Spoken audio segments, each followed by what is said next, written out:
Hello everyone. It is now Wednesday, July 7th? Yes, the 7th. It's summer vacation. I don't know what date it is anymore. But I've also been terrible about checking in with you because it's been a very strange week. I've been trying and failing to get myself into some sort of schedule, which has resulted in some time reading, but also a lot of other time doing very random things. I've filled you in on some of the exciting things that I've been doing along with my reading, but I thought I'd stop and take a moment to fill you in on where I am so far. In addition, my apologies for the way I look and the new location, as we are in the middle of our second heat wave in 2 weeks. So I am now in a room far away from the air conditioner, but am still in my workout clothes because it's hot. So these make the most sense to wear right now. So first of all, yesterday I finished Austen Years by Rachel Cohen, and it was interesting. It was not nearly as enjoyable as I hoped it would be, though. If you missed my TBR, this is a memoir in 5 novels in which Rachel Cohen records her time when she only read Austen. It's only 5 novels because she doesn't count Northanger Abbey as one of the finished novels, as Jane Austen said it wasn't quite ready for publication yet. You can agree or disagree with that as you will, but she read exclusively all 5 of them during a period of great change in her life. The period when she was having both of her children, but also watching the decline of and then grieving the death of her father.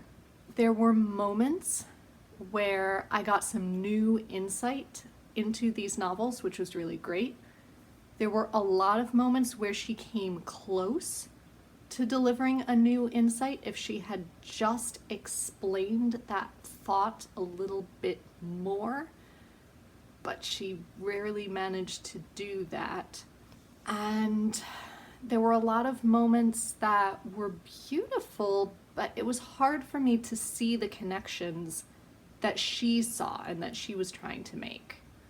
And much as I admire her technique in creative nonfiction, I think the trick with creative nonfiction is to still make your point clear to the reader. And because these are her own memories, I think that was slightly difficult for her. So it was an interesting read.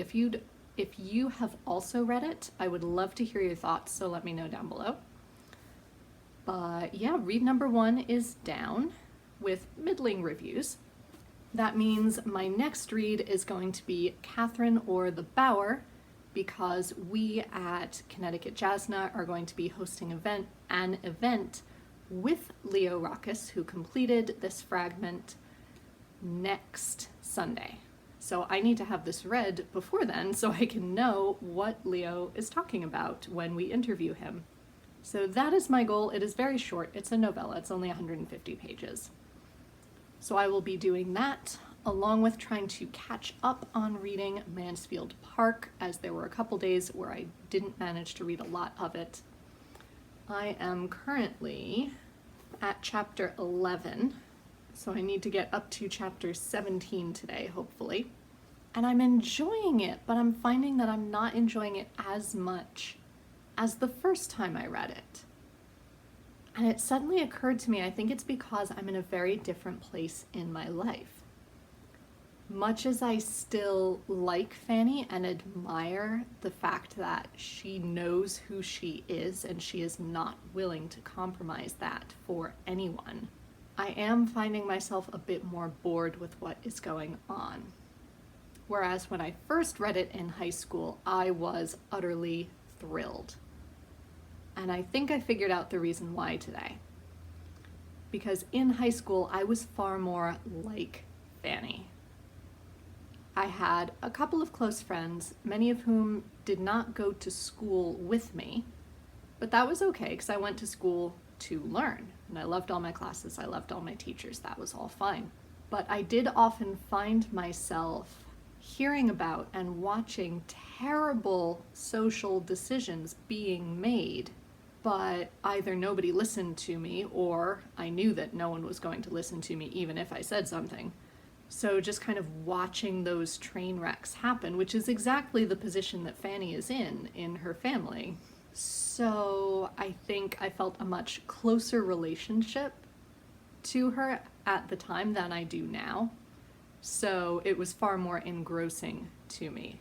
Now, I still like to sit back and play the observer, but I have a bit more backbone to say something or to get myself out of those situations because I don't need that kind of stress in my life. And I think Austen has kind of helped me to do that a little bit. So my goals for today are to keep working at reading these two books. I have also been working on the World of Jane Austen jigsaw puzzle, which a coworker of mine was very kind to give me this spring, and I've been saving it for Jane Austen July. So I'm hoping to listen to an audiobook while I work on that later tonight. All of this in an effort to stay off the internet, so the results of the England-Denmark game in the Euro Cup finals is not spoiled for me. So we have to wait until everyone is home by 8:30 in order to watch it. So I'm going to take you along on that journey, and I'll check in with you in a day or two to let you know how I got on.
everyone, welcome to an unexpected update. So welcome to No Makeup and Human Hair Me.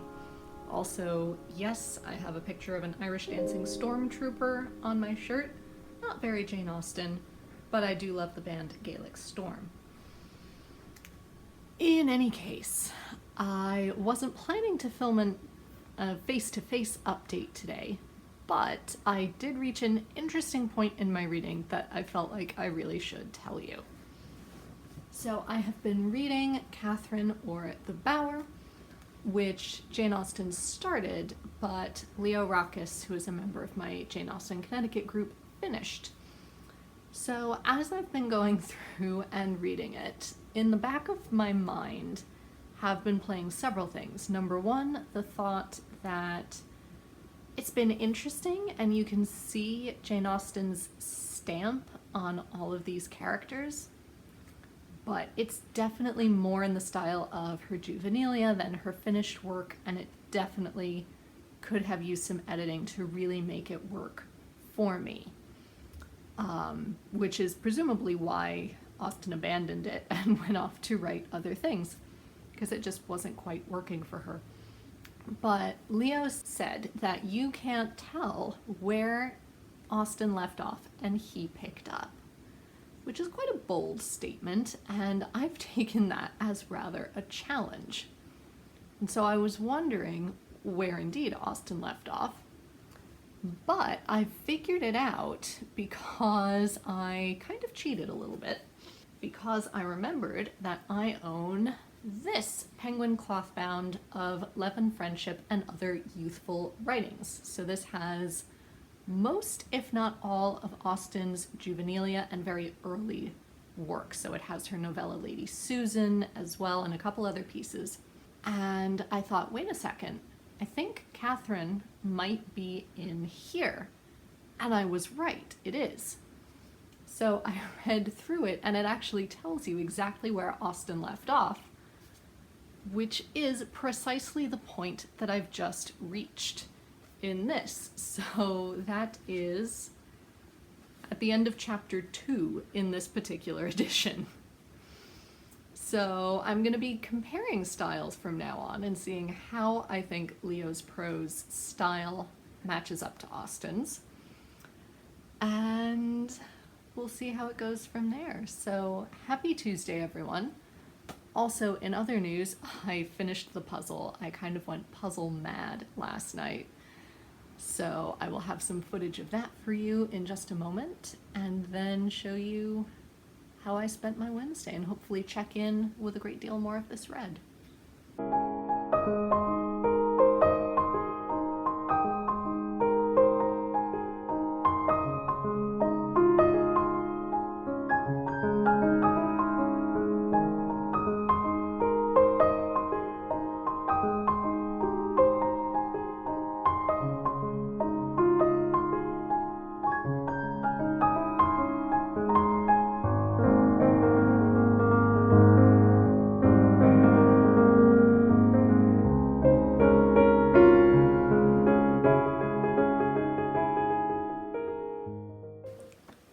Everyone, welcome back the next day. Again, welcome to post-workout me.